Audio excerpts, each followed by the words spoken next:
Assalamualaikum warahmatullahi wabarakatuh. Innal hamdalillah nahmaduhu wa nasta'inuhu wa nastaghfiruh wa na'udzu billahi min syururi anfusina wa min sayyiati a'malina. Man yahdihillahu fala mudhillalah wa man yudlil fala hadiyalah. Asyhadu an la ilaha illallah wahdahu la syarikalah wa asyhadu anna Muhammadan abduhu wa rasuluh. Amma ba'd. Ma'asal muslimin, hadirin salat isya dan tarawih berjamaah rahimani wa rahmakumullah. Alhamdulillah, segala puji bagi Allah Subhanahu wa taala yang dengan kenikmatan, hidayah serta pertolongannya kita masih bisa melaksanakan ibadah di bulan yang penuh ampunan, rahmat dan barokahnya ini. Semoga Allah Subhanahu wa taala menerima semua amal ibadah kita.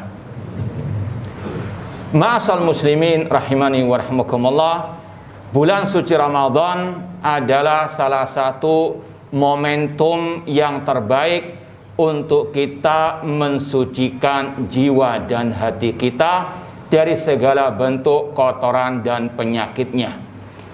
Karena apalah artinya bulan yang suci, tempat yang suci, waktu yang suci, kalau kita tidak mensucikan jiwa dan hati kita. Allah berfirman, qad aflaha man zakkaha wa qad khaba man dassaha. Sungguh beruntung orang-orang yang mensucikan jiwanya, dan sungguh rugi orang-orang yang mengotori jiwanya. Di antara sekian banyak kotoran dan penyakit jiwa serta hati adalah penyakit hasad, iri dan dengki. Penyakit hasad, iri dan dengki, penyakit yang sangat berbahaya dan menimpa banyak manusia. Bahkan Syekhul Islam Ibnu Taimiyah rahimahullah berkata, ma khala jasadun min hasad. Tidak ada badan manusia yang terlepas dari penyakit hasad, iri dan dengki. Lakinnal karim yukhfi. Namun orang yang baik akan memerangi, memendamnya, akan menjauhkan diri darinya. Wallaim yubdih.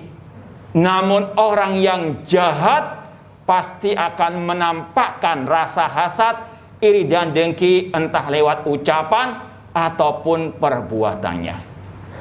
Dan ini juga kata Imam Dhahabi rahimahullah, manusia hampir semuanya terkena penyakit hasad, iri dan dengki, kecuali para nabi, para rasul. Penyakit hasad, iri dan dengki bukan hanya menimpa para pedagang di pasar atau orang-orang yang memiliki usaha urusan dunia, bahkan orang-orang yang menisbatkan diri kepada ilmu agama, para penuntut ilmu agama, para dai, para ustadz. Oleh karena itulah para ulama menulis dalam adab-adab penuntut ilmu, di antaranya agar penuntut ilmu menjauhkan diri dari penyakit hasad, iri dan dengki. Karena ini penyakit yang sangat berbahaya. Yang pertama, kenapa ini yang di antara yang berbahaya? Karena ini penyakitnya iblis laknatullah alaih. Bahkan Al-Imam Ibnu Qayyim rahimahullah dalam kitab beliau Badail Fawaid mengatakan, al-hasid syabihun bi iblis. Orang yang hasad, iri dan dengki itu mirip dengan iblis. Dalam ungkapan lain beliau mengatakan, al-hasid min junudi iblis. Orang yang hasad itu tentaranya iblis. Kenapa demikian? Karena iblis ketika diperintahkan oleh Allah untuk sujud kepada Adam, namun dia menolak, dia enggan, dia tidak mau. Wa id qulna lil malaikati isjudu li adama fasajadu illa iblis aba wastakbara wa kana minal kafirin. Ingatlah ketika kami, kata Allah, berkata kepada para malaikat, sujudlah kepada Adam. Semua mereka sujud kecuali iblis. Dia enggan, dia sombong, dan dia termasuk orang-orang kafir. Kesombongan iblis, tidak maunya iblis sujud kepada Adam karena dia iri dan dengki dengan kedudukan Nabi Adam alaihissalam. Kenapa kok Nabi Adam yang dimuliakan? Ana khairun minhu, khalaqtani min narin wa khalaqtahu min tin. Iblis mengatakan, ya Allah, aku engkau ciptakan dari api, sedangkan Adam engkau ciptakan dari tanah.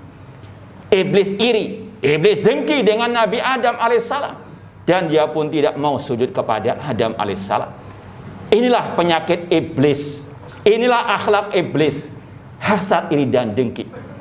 Kemudian di antara yang menunjukkan bahayanya penyakit hasad, iri, dan dengki, kata para ulama, penyakit hasad, iri, dan dengki adalah penyakitnya ahlul kitab, terutama orang Yahudi.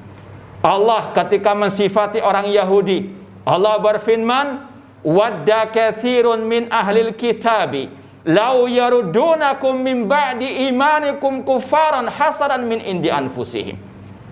Sungguh orang-orang ahlil kitab sangat berantusias agar kalian kaum muslimin murtad dari agama kalian, hasadan, karena hasad, iri, dan dengki yang ada pada diri mereka. Ini penyakitnya ahlul kitab, orang Yahudi, yang Allah katakan ghairil maghdub, mereka adalah orang yang dimurkai oleh Allah Subhanahu wa taala. Dan Rasul mengatakan, man tashabbaha biqaumin fahuwa minhum.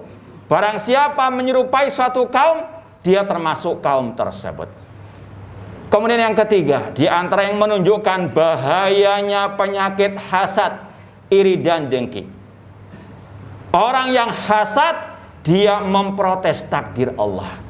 Dia tidak ridha dengan pembagian dari Allah. Dia tidak ridha dengan takdir Allah Subhanahu wa taala.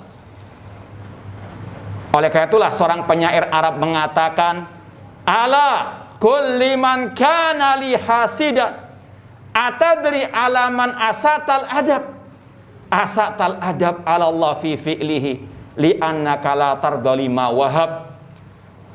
Ketahuilah, katakan kepada orang yang hasad kepadaku, tahukah dirimu kepada siapa engkau kurang ajar, kepada siapa engkau kurang adab? Asatal adab ala Allah, engkau kurang ajar kepada Allah karena engkau tidak ridho dengan apa yang Allah berikan kepadaku. Ma'asal muslimin rahimani wa rahimakumullah, semuanya sudah Allah bagi, dari urusan kedudukan, ilmu, dari urusan harta dan sebagainya. Kalau orang itu tidak ridho dengan pemberian Allah, hasad, maka dia protes kepada Allah. Na'udzubillahi min dzalik. Kemudian yang keempat, ma'asal muslimin, di antara yang menunjukkan bahayanya penyakit hasad, kata para ulama, Allah Subhanahu wa taala memerintahkan kepada kita untuk berlindung kepadanya dari orang-orang yang hasad ketika hasad. Bahkan Allah mensejajarkannya dengan bahayanya penyakit sihir atau bahayanya sihir. Seperti yang Allah firmankan dalam surat Al-Falaq, wa min syarrin nafatsati fil 'uqad wa min syarri hasidin idza hasad. Katakan Nabi Muhammad, aku berlindung kepada Allah dari kejahatan tukang-tukang sihir dan juga dari kejahatan, kejelekan orang yang hasad ketika hasad. Allah memerintahkan kita untuk berlindung kepadanya dari bahayanya penyakit hasad dan dari orang yang hasad. Ini menunjukkan bagaimana penyakit hasad sangat berbahaya. Bahkan kata para ulama bisa membunuh tanpa senjata tajam. Oleh karena itulah ma'asal muslimin, harus kita banyak berlindung kepada Allah dari kejahatan orang-orang yang hasad. Dan di antara bahaya hasad, dan ini yang terakhir yang perlu kita sampaikan, penyakit hasad mengantarkan kepada banyak kejahatan, kemaksiatan, kezaliman. Kita ingat kisah Nabi Yusuf alaihissalam. Bagaimana beliau dimasukkan ke dalam sumur dengan tujuan untuk membunuh beliau. Siapa yang melakukan? Saudara-saudara beliau sendiri, saudara kandung beliau sendiri. Kenapa? Karena mereka hasad kepada Nabi Yusuf alaihissalam. Karena Nabi Yusuf lebih dicintai oleh ayah mereka. Demikian pula Allah mengkisahkan pembunuhan pertama di atas muka bumi ini. Apa sebabnya? Penyakit hasad, iri dan dengki. Yaitu kisah dua anak Adam alaihissalam. Allah berfirman dalam surat Al-Maidah, "Watlu alaihim naba'a ibnai Adam bil haqq id qarraba qurbanan fatuqbila min ahadihima wa lam yutaqabbal minal akhar qala la aqtulannak." Bacakan wahai Nabi Muhammad kepada manusia tentang cerita dua anak Adam alaihissalam. Yang keduanya berkorban kepada Allah. Yang satu diterima korbannya, yang lain tidak diterima korbannya. Yang tidak diterima korbannya mengatakan kepada saudaranya, la aqtulannak, aku akan membunuh. Dan betul dia membunuh saudaranya. Ini pembunuhan pertama di atas muka bumi ini. Dan kata para ulama, semua dosa pembunuhan mengalir kepada satu anak Adam ini. Naudzubillah min dzalik. Kenapa demikian? Karena dia yang mensunahkan pembunuhan, penumpahan darah. Apa sebabnya? Hasad, iri dan dengki kepada saudaranya. Maka ma'asal muslimin, sungguh kejam, sungguh jahat orang-orang yang hasad, iri dan dengki, dan dia pasti menggunakan segala cara untuk menumpahkan darah, menjatuhkan kehormatan, menuduh dengan tuduhan-tuduhan dusta, dan seterusnya. Oleh karena itulah momentum bulan suci Ramadan untuk kita jadikan mensucikan jiwa kita, diantaranya dari penyakit hasad, dan kita senantiasa mohon perlindungan kepada Allah dari kejahatan, makar-makar orang yang hasad, iri dan dengki. Kurang lebihnya mohon maaf. Wa jazakumullahu khairan wa barakallahu fikum. Wassalamualaikum warahmatullahi wabarakatuh.